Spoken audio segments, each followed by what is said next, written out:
Konsumidor gipahibaw sa Metropolitan Cebu Water District kon MCWD nga maapektuhan ang supply sa tubig karong adlaw tungod sa ilang ipahigayong service upgrading. Ang service upgrading pagahimuon alang sa ipahigayong International Eucharistic Congress dinhi sa Subo, din libuan ka mga foreign delegates ang gikatakdang mopuyo og mga hotels ug private houses. Kagahapon gisugda na ang pagsumpay sa mga pipeline sa Hidden Valley sa Barangay Talamban, Cebu City ug naapektuhan ang water service sa Mandawi City ug Cebu City kagahapon.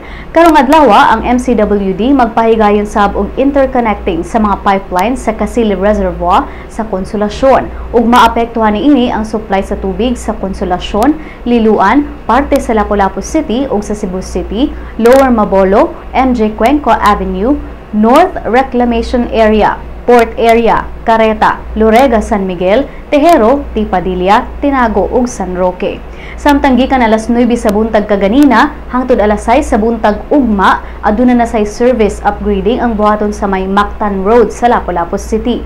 Ug maapektuhan niini ang supply sa tubig sa Barangay Mactan, parte sa Punta Engaño, parte sa Bangkal, sa Agos ug parte sa Marigondon. Ug sugod alas 7 sa buntag kaganina hangtod alas 7 sa gabii karong adlaw, adunay ilisan nga pipeline ang MCWD sa may Art Village sa San Isidro, Talisay City. Ug maapektuhan ang supply sa tubig sa Tabunok, parte sa Bulacau, San Isidro, Dumlog, Poblasyon, Kansohong, Biasong, San Roque, Pook, Muhon, parte sa Lawaan ug parte sa Lagtang, apilang parte sa Bulacau ug Pardo.